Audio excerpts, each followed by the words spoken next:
Okay, hi guys. I have returned to the tube strictly to talk about Heath Ledger. I think it's been too long since we've talked about this man, and I think we've kind of forgotten about his legacy and how amazing this man truly was at his craft. And let me tell you how this whole thing started, all right? At my core, I am a fangirl, so it's easy for me to quickly fall into these abysses where I'm obsessed, okay? This is nothing new, okay? The BTS phase, it came and it went. And also I did something I shouldn't have done. I had a Red Bull before this. I never drink Red Bulls or energy drinks. And now I'm like, I'm huffing and puffing.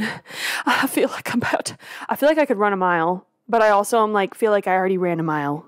Like it's catching up to me. Anyways, the way that this whole thing transpired is I got fired back in December. And so did my entire company. We all got let go. I think to cut things short, they just didn't have any money and they didn't have the money to pay us. So we all got let go right before Christmas. It was so great. So now it's January. I've been job searching, and while doing job searching, crying throughout the day, having a bunch of crises and interviewing, I've been watching a lot of movies because I'm also in a state of like, okay, I don't have a job. I can't spend money. I need to be staying inside. So I've just been going on walks, applying for jobs, and watching movies. That's been my life. And it's been very peaceful. There's something about it that I feel okay with it. There isn't a part of me that's like, I need to be out. I need to be doing, no, my body is in like a homeostasis where it's like, this feels right. Okay. You get the steps in. I'm trying to do like 10,000 plus a day. Then you come home, you watch some movies, you stimulate your brain, you get a new story. It's great. Okay. But just wait in like a week, I'm going to be so sick of it and I'm going to go actually fucking insane from all the movies I've watched. And I'm going to go on a crazy, I was going to say bender, but not a bender, because this is something from college that I realized I haven't done since then. I haven't blacked out since college, and my body won't let me. My body will not allow me to black out because the moment I start to feel a little bit like, oh, I can't control myself, or I'm like getting out of control, I stop. I'm like, where's the water? Where's the water? Whereas in college, I would get the sense of out of control and I'd be like, let's keep it going. Continue, throw back more shots. Where now I'm like, I start to freak out. I'm like, no. I feel like I'm going to throw up. I'm going to start slurring really bad because I'm telling you, when I get turned, I can't help but slur. I'm always like, it's embarrassing. Okay. So as a 23-year-old woman, I can now control myself. I have not blacked out since college. And so, yeah, by a bender, I mean, I'd probably just go and socialize with people. Anyways, that is kind of how this whole ordeal started, is I've been inside for 2024 for the majority of the year. So during this time, the first movie I watched of Mr. Ledger was 10 Things I Hate About You. This is a cult classic. I always hear cult classic. I don't even really know what that means. 90s classic, we'll say that. Basically, the premise of the movie, if you haven't seen it, Heath Ledger's character is kind of like a bad boy, okay? And he's Australian. He's Australian in the movie. At my last job, one of our finance guys was Australian, and it was so funny because when he would refer to our chef, his name was Brian, but he'd call him Braun. Like, Braun, Chef Braun. And I just thought that was spectacular. But he's an Australian baddie, and he's kind of like a bad boy. He's scary. He puts his fingers through fire and stuff like that. And he's a welder. He's good with his hands. He's basically paid to go out with this girl. I can't remember her name in the movie or in real life. I think it's like Julia Stiles. Julia Stiles?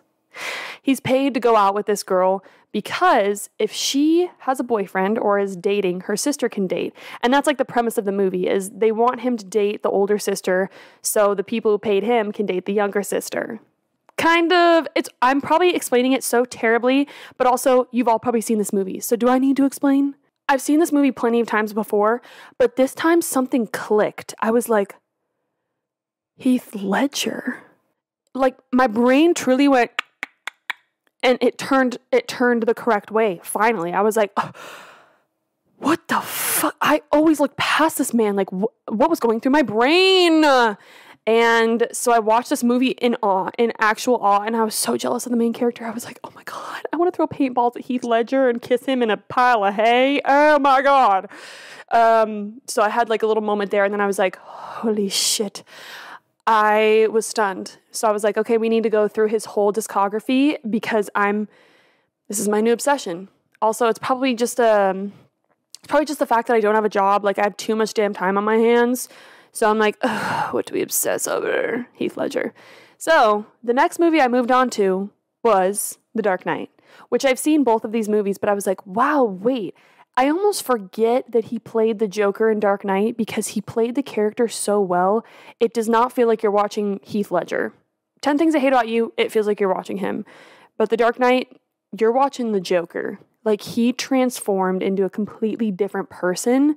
And that's what was so shocking, was to go from 10 Things I Hate About You to the Joker. I was like, holy, oh my God, like the skill to play two like such different characters was insane to me.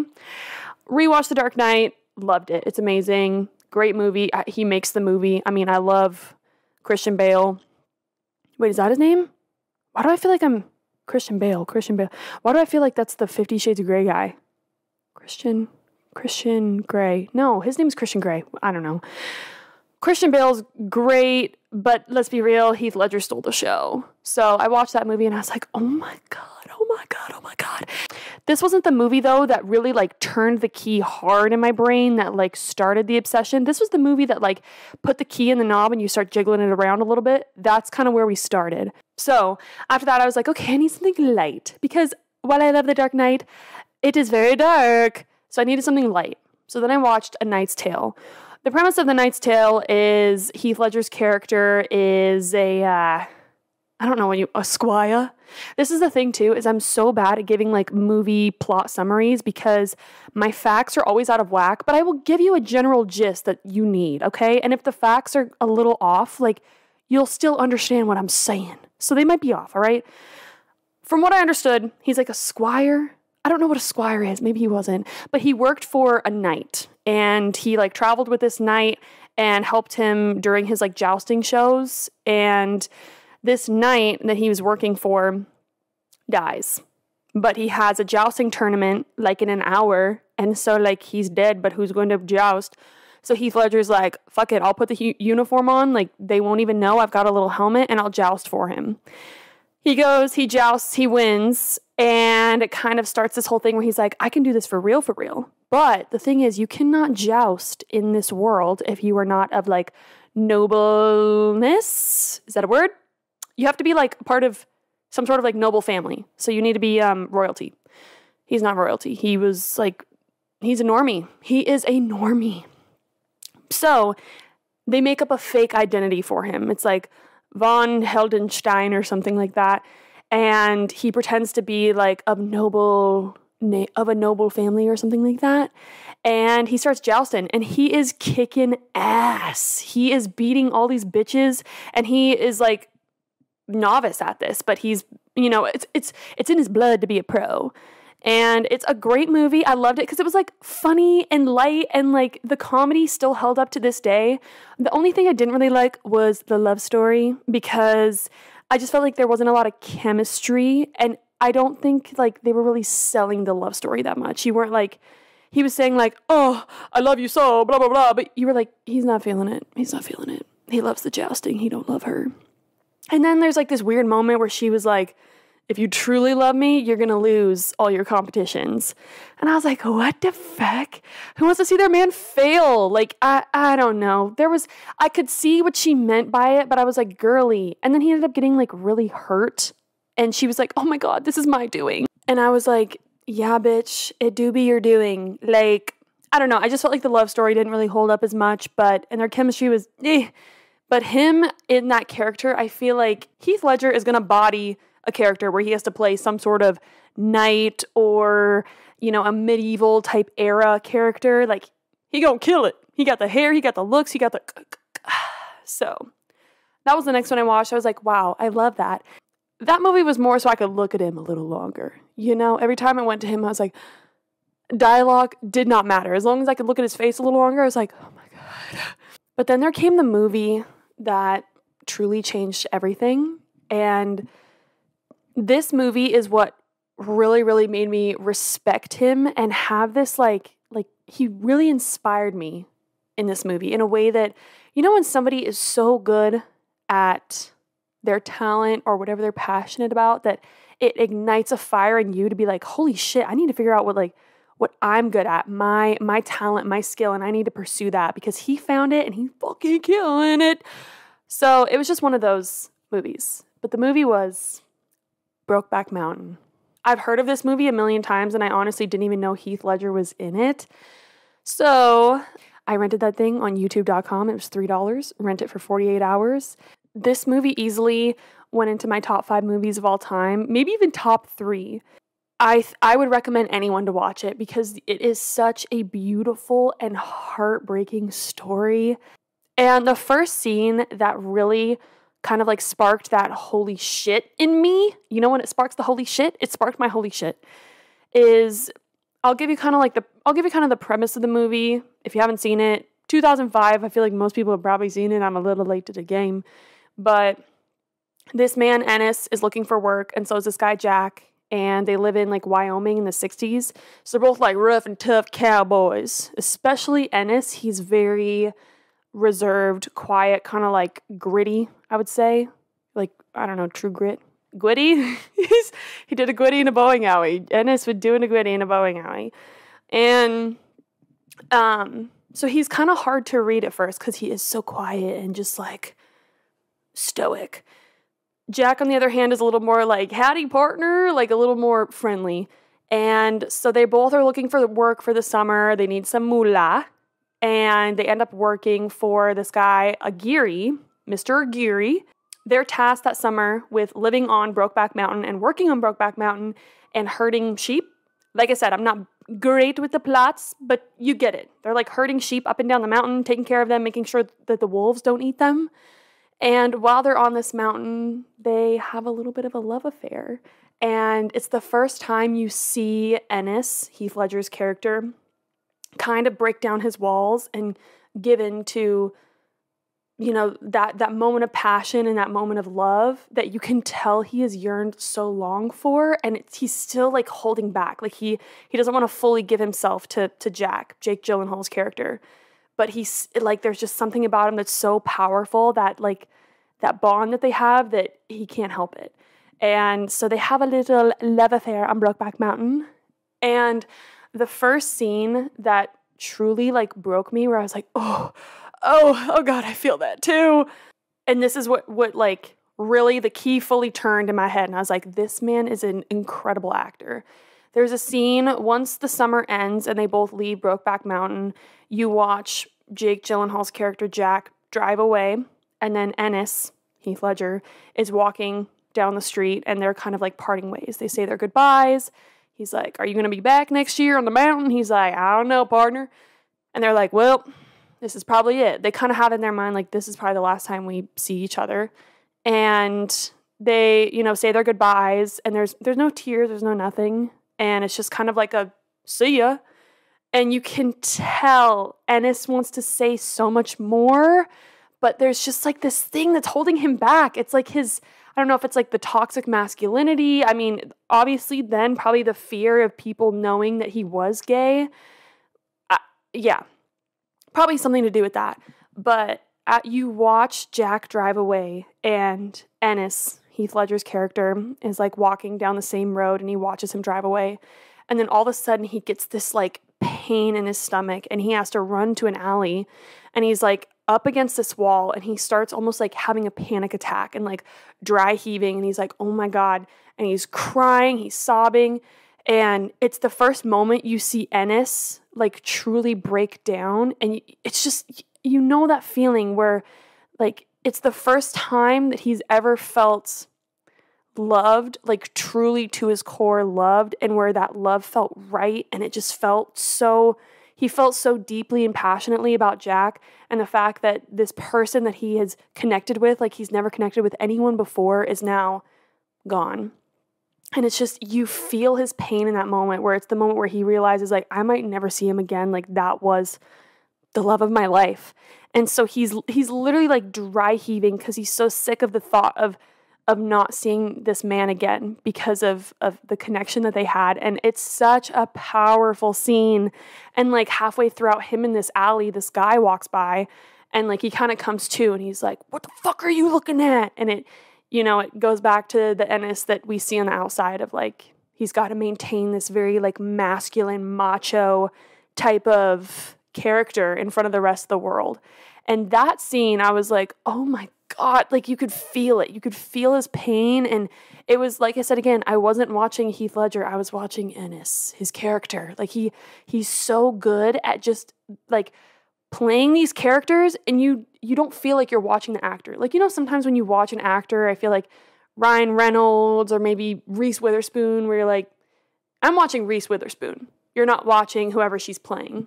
It never felt like you were watching Heath. It felt like you were watching a beautiful story unravel between two men who were forbidden to be together. And obviously, if you've not seen this movie, it ends in tragedy. And the ending just fucking...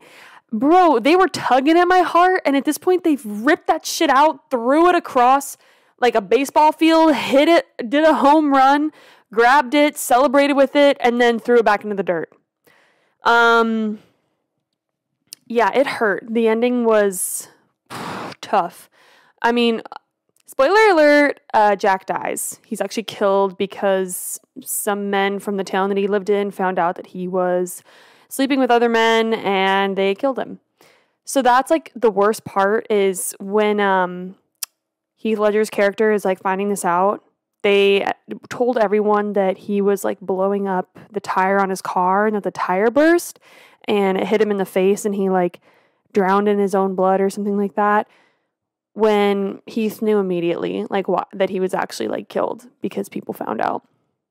And the ending is just so, oh God, I cried so hard at this ending. And like, I don't cry at movies because there's always a part of me that like, I'll start getting a little emotional and maybe I'll tear up and then I'm like, they're acting. Like it's fine. But this one, like, no, they were not acting. They were not acting. This was real. This was a true story in my eyes. And when he finds out, my God, like you just see like in his eyes, like because there was a moment too when Jack was like, let's just run away together. Like, you're not happy here. You're not happy with your life here. Like, why don't we? And Ennis always had an excuse. I think in the long run, it was just fear. Like, he was so scared of people finding out, and his father was like extremely homophobic. And so he was scared that if people found out, they would kill them. And so at the end, you just see it like this character is like so, he's just like lost and he's torn apart because he thinks like, maybe if I would have gone with Jack and just like went and lived this life, he would have been alive. And the end scene, oh God, I cried so hard and not like a little tear coming down. It was like, like that type of crying. And it's just because he plays the character so well where you seriously feel this pain. Like you feel it in your gut, in your soul. Like it's not even like funny. Like I sobbed. Like, because if you saw this, you would feel the same. I mean, I hope you would. I think you would. If you're like me, you'd probably feel the same because this character, you feel like you are them and you can like feel their hurt and you're just so, like you're distraught with them. And yeah, so I sobbed like a little baby at the end, and then I was obsessed. I kept watching that movie over and over again, and then the third time watching it, my 48 hours went up on my rental for YouTube, and halfway throughout the movie, it just stopped, and so that I had to repurchase it. I was like, horrors! And it got to the point where I go on like these daily walks now, like I said, because I have nothing better to do and no money to spend. So I go on little walks and I was like listening to the Brokeback Mountain soundtrack on my walks. But then I started getting like teary-eyed because the last song is so just like sorrowful and it kind of hurts. So I had to stop. I was like, let me listen to like Tate McRae or something a little more like, you know, bad bitchy because I can't be crying on my daily walks. I mean, I could. It'd probably feel kind of nice, but I just don't like crying in public. I don't know. Anyways, so that movie really hit home. I literally wanted to go to like Walmart and print a poster that had to do with like Brokeback Mountain or Heath Ledger and put it up on my wall. So I would 100% recommend that movie. And something that I thought was so beautiful about Heath Ledger's portrayal of this character was he said that Jake Gyllenhaal did an interview, and he even said that after the movie, because there was a lot of jokes about it, a lot of like people were poking fun at it because like it was the first of its kind really during that time to have a love story between two like rough and tough cowboys. And he said that not once did Heath Ledger ever make a joke or try to discredit any part of the movie, because he felt so strongly about the story and the character and the story that they were trying to tell that he never wanted to downplay it or like poke fun at it, because it was such a real and like raw story that he never wanted to like taint it with like jokes or anything. And I just thought that was so beautiful. Like he truly felt like this character meant so much to him, and this story meant so much to his heart, and that he wanted to represent this community and tell such a beautiful story that he was like, he respected the story so much. That's what I thought was so, and then he went on to say that there was a man who ended up coming up to them at like one of the premieres, and he was like, I've watched this movie 11 times over and it's still speaks to me this day, blah, blah. And I'm like, that's me, bro. I would rent it again, but I'm like, maybe I just need to buy it at this point. Cause I mean, this is the thing too. I'm not even a gay cowboy. Or maybe I am, but I'm not a gay cowboy. And like this story still like spoke to me in a way that a movie has not spoken to me in a hot minute. Okay. And so I just really applaud them for their performance in this. And it's like the fact that he can go from like gay cowboy to the Joker. It just like, who else does that? It's crazy. And both characters, like I said, you're not watching Heath Ledger. You were watching the characters he's playing. And if you have not seen it, go watch Brokeback Mountain. It's such a beautiful movie. I know there was probably jokes about it back in the early 2000s, but it's seriously like just so well done. So well done. Watch it with captions though, because Heath Ledger's character like mumbles a lot, and half the time I had no fucking idea what he was saying unless I had captions on. So you're like, yeah, Burger and me and my pal, and then we went on the rodeo. And I was like, and it's what? I don't know. And then he ended up meeting his wife, Michelle Williams, which, oh my God, if I could be that woman, jeez, bro.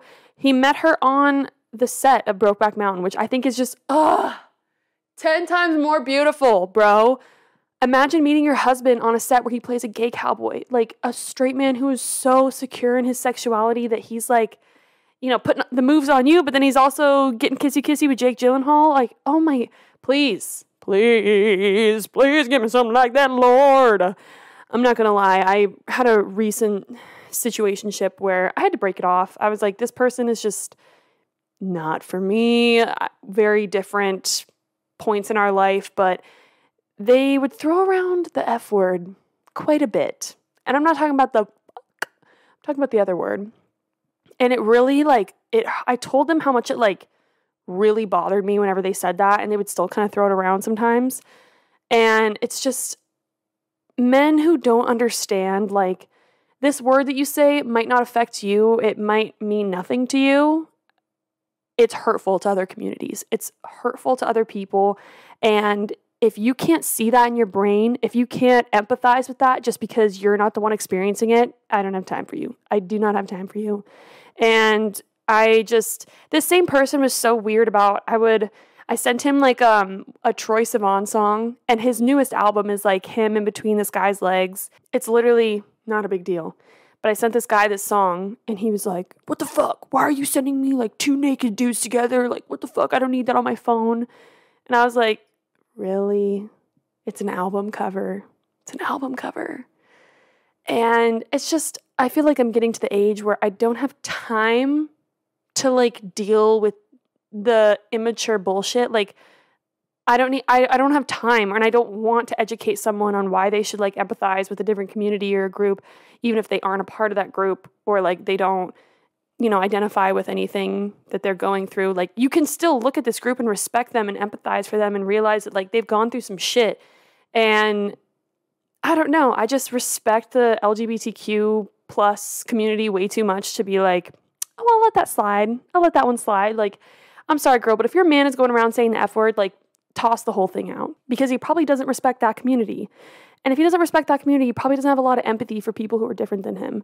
And I'm sorry, but people like that, no, what are we doing? Yeah, yeah. So just imagine like your man is so secure in himself that he's telling this beautiful story about like two cowboy lovers, but then he's like falling for you on set. Oh my God. What I would give to be Michelle Williams at that time, I tell you what. But yeah, so Brokeback Mountain really fucking broke me, let me tell you. One of my top 5. Another, like, I would say my top 3 are like Titanic, Booksmart, Brokeback Mountain. Very different movies, all of them. Booksmart is hilarious though, and it was one of my more recent ones that I added. The last movie I watched of his was Candy, and this one I think was one of his most recent ones. He did Candy and then he did The Dark Knight, so this was like pretty close to when he died. And this is another great movie. It is a little dark, so save it for like one of those nights. But it's about him and his girlfriend who are kind of like struggling with their addiction to heroin. And it kind of just shows like the domino effect of how easily things can, like, it's a slippery slope. How it can start out as like something small and then you're just like full-blown junkies. And she's like sleeping with people so they can get money for their drugs. And he's even considering, he's like, should I get on that gay train again? I'm like, dude, you did it in Brokeback Mountain. I think you could try.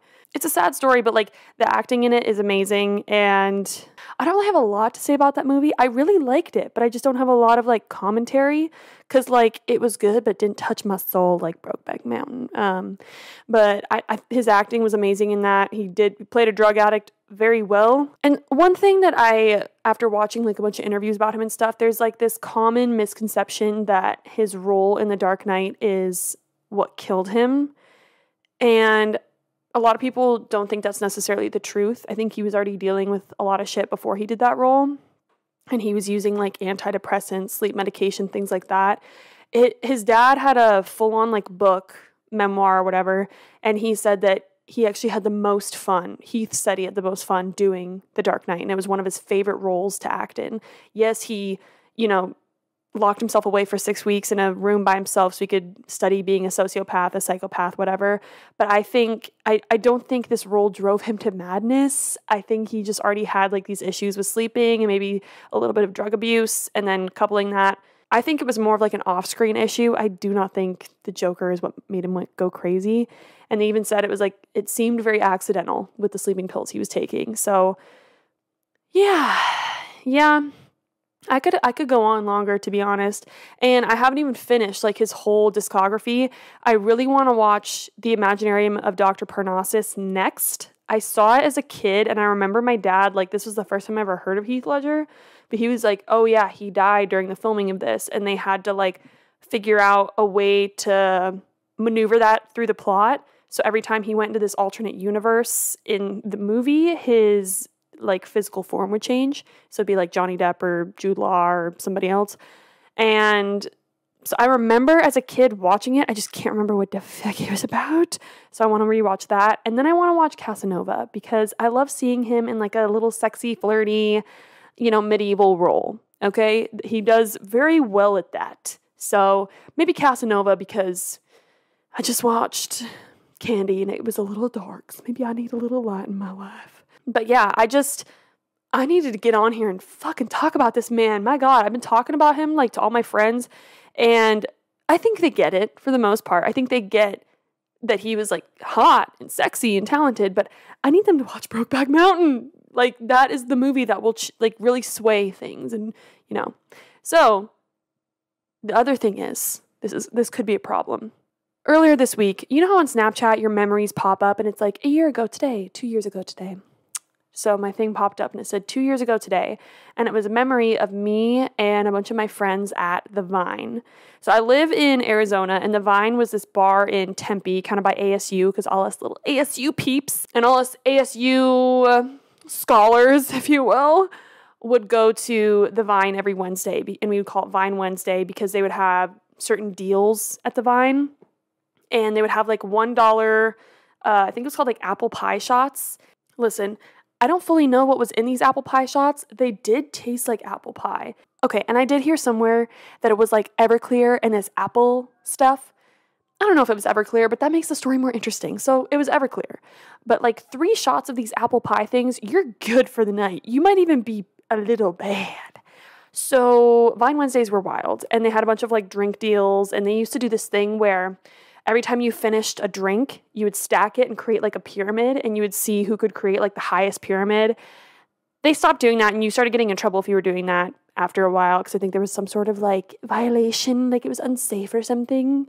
I don't know. I was like, let the kids have fun. It's plastic cups. But anyways, my story came, and it was us at the Vine with this big group of people, and I had a mutual friend that was with us. And in the story, we're all like taking shots. We're cheers, cheers, cheers, cheers, cheers, and I'm panning the camera around. And one of our mutual friends, let's just say he looked very similar to Heath Ledger. And I didn't put 2 and 2 together until now. I like watched the story and I was like, holy shit. Like he looks very, very similar to Heath Ledger. And I was like, oh my God, this is bad now. Because you know when you have a dream about somebody and it's like a romantic dream about them. So then you can't really look at them the same after. And you're like, oh, wait, hold up. Is there something there? That's kind of how this was. I was like, oh shit, he looks like Heath Ledger. I am obsessed with Heath Ledger. I don't know if we'll be able to... Was that English? I don't know if I'll be able to go back to, like, you know, I might be developing a crush on this person now. I don't know, but part of me is like, oh my God, I don't want to see them. But then I'm like, wait, yes, I do. Yes, I do. Give me my need for Heath Ledger, please. So I just wanted to seriously just sit here and talk about how much I appreciate this man for his craft, because I think it was kind of lost over the years. Like, yes, everyone appreciates him playing the Joker in Batman, and I think that was one of his best roles, but it was the smaller ones like Brokeback Mountain and Candy that, like, holy, those are just as powerful. And seriously, spread my ashes on Brokeback Mountain, please. Okay, that's all I ask. But given that I have so much time now, I've been watching so many freaking movies. And last night, I watched Gone with the Wind. What the fuck? That was a 3-hour movie. I'm telling you, maybe unpopular opinion, bring back 3-hour movies. Bring back 2 to 3 hour movies. I'm sick of these movies that are an hour and a half. I feel like I can't really connect to these characters. I can't get like a sense of, you know, I don't know. It's just something about a 3-hour movie. You're in it. You are in this story. You're not getting distracted. You're not like glazing over anything. You're in this story for those 3 hours. Yeah, you can get up and go pee, do whatever you want, but like, I love long ass movies. Gone with the Wind, though, was wild. It was not what I expected. It's a very old movie. It came out in 1939, and it's about this woman, Scarlett O'Hara, who, I thought I was going to like her, and then I didn't. I was like, what the fuck? She is like a Southern Belle type girl. Like I said, I'm bad at summarizing plot stuff. I get things wrong. It's okay. She is living in the South in Georgia during the time of the Civil War, or like when it was starting.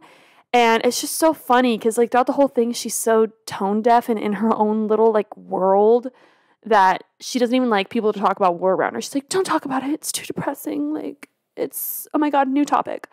But like she gets kind of thrust into, you know, what happens in the Civil War and ends up having to take care of like soldiers and stuff and ends up having to do the work that like their slaves did to keep up the land. And that was the thing too that was a little like, what about the movie was they really empathize with the South. It takes you on a journey. I will say the acting was superb. But there was like, I read somewhere that the lady who plays the maid, Mammy, she was a black woman.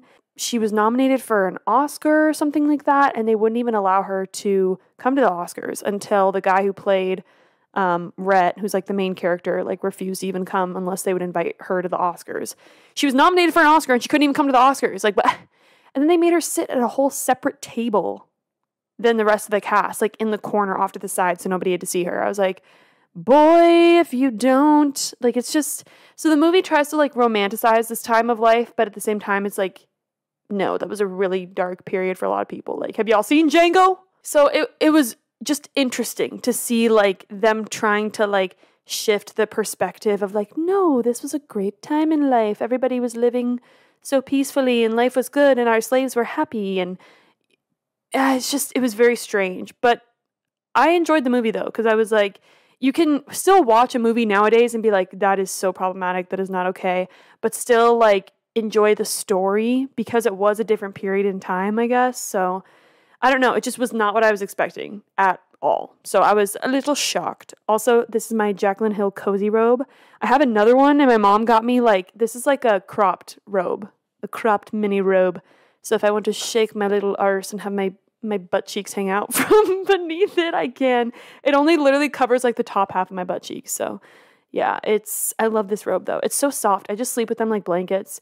And I know Jaclyn Hill is closing like all of her brands, but I'm like, let's keep the robe. Why don't we? Let's keep the robes. It was an interesting movie. I was happy with the ending though, because she kind of got what she deserved. Rhett left her ass and was like, you keep doing this, I can't be with you, woman. You're crazy. So that was another good one. But yeah, I've been trying to get into more movies too, because I feel like my mind craves stories. It's like I'm always on like YouTube Shorts or something, and it's like 60 seconds of like a quick little whatever, and it's like there's no plot, there's no character development, there's no like predicting what's going to come next because you just see it. And I'm going to start with movies for a little more brain stimulation and then move on to books, because I want to start reading again, because I started getting to the point where I was like, wow, my vocabulary is shit. Like, I say like a lot, as you probably know, but I just noticed that I don't really incorporate a lot of new words into my vocabulary. And a lot of times when I'm trying to describe something, I can't find the words to describe it. So AKA I'm getting dumber. So I really need to start reading more books. But my favorite type of books are historical fiction. Like, throw me into a time in the past, but add some romance. So the one that I was reading was Along the Infinite Sea. One of my favorite books. I just recently read it. I'm not going to give it away because read it for yourself, but it's amazing. It's like during the Nazi regime, this girl falls in love with a man who is Jewish, but then she ends up marrying a Nazi, and then there's like a little intertwine. It's crazy. It is crazy. And you don't really know what happens until the very end. And even then you're still kind of like, So it's a great book. All that to say, Heath Ledger, rest in peace. I truly think he was like one of a kind. And this might sound weird, but it's kind of, in a way, I think the reason I love him so much is he never gave us the chance to have like, okay, you know, like Leonardo DiCaprio, for example, like everyone loved him when he was young Leo and he was like the heartthrob. He was in Titanic. Everybody was like, he's so talented. And now he's just like a creepy 50-year-old who dates a bunch of 24-year-olds, you know? So I'm like, in a way, I'm happy that Heath never had that or never had the opportunity to like turn the cards, I guess. And like, I don't know, he just never got old and had like some sort of scandal or was problematic or like did this or that and like just let like the hands of Hollywood turn him into like a terrible person because he was so new and like fresh to it. But I know it sounds kind of bad, but I was just thinking about like, I really don't feel that way about any other actor, but then I also remember because like they all have like some shit that they've done where I'm just like, ugh, why? I mean, I guess Johnny Depp's pretty cool. He's just not really my bread and butter anymore. Him during Sleepy Hollow was my bread and butter, like I tell you what. But yeah, I don't know. So Heath just has like such a pure, like, I would say legacy that he left behind. And I mean, I know he was into like the partying and the drugs and stuff like that, but like you're in Hollywood and who isn't going to be into that?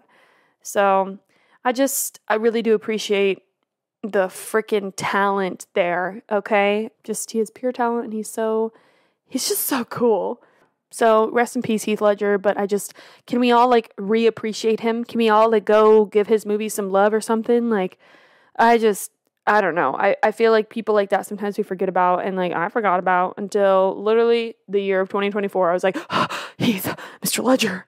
And it's funny because one of my little cousins' name is Ledger. My aunt named my cousin Ledger. And I'm like, oh my God, it's full circle. It's full circle. That's about all that I have to say though. I think I'm going to do another video on why I got fired or like the whole thing that happened because truly, what a way to enter 2024. Unemployed, broke, and just straight up sad. Like, There's really no other way to sugarcoat it, so I think I'll do a video because I just want to talk about it, you know. I didn't want to, like, come on and talk about it until I had another job, but it's like, fuck it. Why not show people when I'm in the trenches? So yeah, that's all from me. But yeah, Heath Ledger, like I said, go watch some of his movies. Like, honestly, start with Brokeback Mountain because it's gonna break back your fucking heart, okay? And it's just such an incredible movie that I feel like a lot of people might have forgotten about. I forgot about it. And yeah, thank you guys for watching. And, you know, rest in peace, Mr. Ledger.